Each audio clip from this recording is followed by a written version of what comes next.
ईशोपनिषद मंत्र 6। यस्तु सर्वाणि भूतान्यात् मन्येवानुपश्यति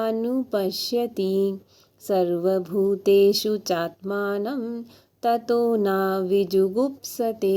ये है श्लोक संख्या यानी कि मंत्र ईशोपनिषद का 6। अब इसमें बता रहे हैं कि पहले वाले में बताया कि भगवान जो है, जो 5वां मंत्र था उसमें बताया भगवान अंदर भी हैं, बाहर भी हैं, ऊपर भी हैं, नीचे भी हैं, दूर भी हैं, पास भी हैं, है ना। तो उसमें बताया था किस तरह से वो दूर है, पास है, अंदर है, किस तरह से हैं। अब यहाँ पे बता रहे हैं कि प्रत्येक वस्तु, है ना, को परमेश्वर के संदर्भ में देखा जाता है। अब हमें पहले में ही बता दिया था कि जितनी भी चीज़ें हैं भगवान ने ही बनाई हैं, भगवान ही इसकी नियंता और बनाने वाले हैं, नियंत्रित भी वही करते हैं। अब यहाँ पे और स्पष्ट कर रहे हैं कि जो लोग, है ना, जीव क्या है, उनके अंश रूप हैं, और जो लोग हर चीज़ में भगवान को देखते हैं वो क्या होते हैं, वो जो है किसी भी जीव से घृणा नहीं कर सकते। यहाँ पे बता रहे हैं कि जो भगवान को हर जीव हर जगह देखते हैं वो भगवान से कभी भी किसी भी जीव से घृणा यानी कि द्वेष भाव नहीं रखते। यहाँ पे तात्पर्य में बता रहे हैं कि यह जो महाभागवत अर्थात ऐसे महापुरुषों को हम क्या कहते हैं, महाभागवत भी कहते हैं, है ना, का विवरण है जो हर वस्तु को पूर्ण पुरुषोत्तम भगवान के संदर्भ में देखता है। अब कौन देख सकता है ना। अब ये जो है ना भगवान के संदर्भ में किसको हम महाभागवत कहेंगे और कौन देखता है भगवान के निमित्त सारी चीज़ें, वो यहाँ पे डिस्क्राइब किया है श्लोक संख्या मंत्र 6 में। ठीक है। अब इसके अंदर बोल रहे हैं कि ये जो है इनकी 3 श्रेणियाँ हैं, मतलब परमेश्वर की उपस्थिति की, मतलब इनको जानने की अनुभूति की 3 अवस्थाएं हैं, है ना। अब कौन भगवान को हर जगह देख सकते हैं, 3 अवस्थाएं हैं। 3 अवस्थाओं में आपने सुना होगा नाम। एक होते हैं हमारे कनिष्ठ अधिकारी, एक होते हैं हमारे मध्यम अधिकारी, एक होते हैं हमारे उत्तम अधिकारी, है ना। अब नाम से ही पता चल रहा होगा। अब कनिष्ठ अधिकारी कौन होते हैं, जो भगवान को सर्वत्र देखने का प्रयास करते हैं।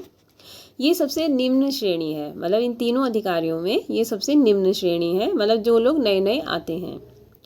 तो ये लोग कैसे होते हैं, तो वह अपनी धार्मिक अवस्था के अनुसार किसी पूजा स्थल या मंदिर, गिरजाघर या मस्जिद में जाते हैं। मतलब उनकी नई नई, जैसे होता है कि हमें भगवान की पूजा करनी है, जैसे हम कोई भी नया भक्त जुड़ता है उसके बारे में आप सोच के देखो क्या करेगा, मंदिर जाएगा, है ना। और वहाँ पर शास्त्रों के आदेशानुसार पूजा, और पूजा भी किस तरह से करता है, जैसे बताई जाती है कि हमें ऐसे करना है, सर ढक के करना है, या फिर हमें यहाँ पे इस तरह से प्रसाद चढ़ाना है, या फिर हमें नंगे पैर आना है, हमें बैल घंटी बजानी है भगवान के आगे, वो सब वो शास्त्रों के अकॉर्डिंग कर लेते हैं, है ना। आगे बता रहे हैं कि ऐसी अवस्था के भक्त भगवान को पूजा स्थल पर ही उपस्थित मानते हैं। मतलब ऐसे जो भक्त होते हैं कनिष्ठ अधिकारी, वो यही सोचते हैं कि भगवान कहाँ है, सिर्फ मंदिर में ही है ना, और अन्यत्र कहीं नहीं है। वे ना तो यह निश्चित कर पाते हैं, क्या निश्चित नहीं कर पाते हैं, कि भक्ति में कौन किस स्थिति पर है ना। भक्ति मतलब कौन आगे है कौन पीछे है, कुछ नहीं पता। ना ही वे यह मतलब बता सकते हैं कि किसे भगवान का साक्षात्कार हो चुका है। ऐसे बहुत से महापुरुष हैं जिन्हें भगवान का साक्षात्कार हुआ है। ऐसे भक्त साधारण नियमों का पालन करते हैं, जितने भी साधारण, जैसे आज गौर पूर्णिमा है तो हमने आज फास्ट रखना है, होली है आज, फिर भी हमने तो मतलब ऐसे साधारण नियम जो होते हैं उनका नियम का पालन करते हैं। कभी कभी क्या करते हैं, परस्पर आपस में लड़ाई भी कर लेते हैं, नए लोग हैं, अकल नहीं होती है, और कि अमुक प्रकार की भक्ति जो है, मतलब ये इस तरह की भक्ति जो हम कर रहे हैं वो श्रेष्ठ है, या ये वाली भक्ति श्रेष्ठ है। मतलब ऐसे हो गया जैसे प्रेमानंद जी जो कह रहे हैं वो सही है और जो इस्कॉन वाले कह रहे हैं वो गलत है, कुछ इस तरह से, है ना। जो आध्यात्मिक स्तर तक पहुंचने के लिए, मतलब कनिष्ठ अधिकारी, वास्तव में ये कनिष्ठ अधिकारी भौतिकवादी भक्त होते हैं, मतलब वो सांसारिक तौर पे भक्त होते हैं। जो आध्यात्मिक स्तर तक पहुंचने के लिए भौतिक सीमा को लांघने मात्र का प्रयत्न कर रहे हैं। मतलब वो आध्यात्मिकता की ओर बढ़ तो रहे हैं, लेकिन खाली भौतिकता में सांसारिकता को देखते हुए वो ये कार्य करते हैं। तो कनिष्ठ अधिकारी कौन है, जो मंदिर में ही भगवान को देखते हैं, नए नए जुड़े होते हैं, सारे नियमों का वो पालन तो कर रहे हैं, लेकिन वो क्या है कि हर चीज़ को अपने ये श्रेष्ठ है, ये श्रेष्ठ है, सांसारिक तौर पर देखते हैं। ठीक है, अब आते हैं हम मध्यम अधिकारी। तो मध्यम अधिकारियों जो है वो क्या बता रहे हैं कि दूसरी अवस्था जो होती है वो मध्यम अधिकारी की होती है, जब कनिष्ठ अधिकारी से ऊपर वाली ये अवस्था होती है। ये भक्त 4 श्रेणियों के व्यक्तियों के बीच में अंतर मानने वाले हैं। अब ये लोग इसमें वो तो सब में वो तो मानता ही नहीं किसी को भी कनिष्ठ अधिकारी, है ना, वो खाली भगवान को वहीं देखते हैं। लेकिन यहाँ पे मध्यम अधिकारी 4 लोगों के बीच में अंतर मानते हैं। कौन?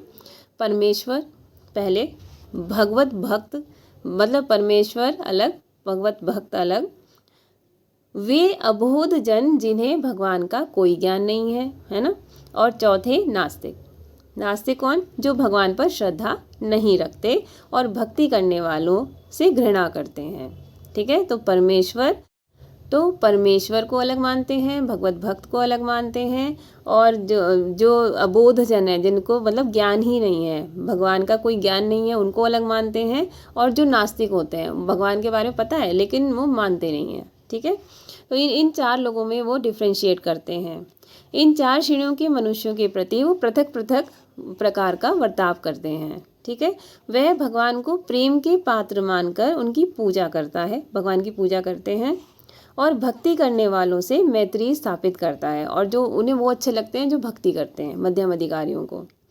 वह अबोधों के हृदय में सुप्त भगवत प्रेम को जगाने का प्रयास करते हैं, यानी कि प्रचार करते हैं, किंतु वह उन नास्तिकों के पास नहीं जाते जो भगवान के नाम से घृणा करते हैं। तो यहाँ पे सीधे सीधे बता रहे हैं कि खाली वो भक्तों को तो भक्त मानते हैं मध्यम अधिकारी, लेकिन ऐसे लोगों के पास में नहीं जाते हैं जो मतलब जो नास्तिक हैं या जिनको भगवान के बारे में ज्ञान नहीं है। मतलब प्रचार तो कर रहे हैं लेकिन ऐसे लोगों पर प्रचार नहीं कर रहे हैं।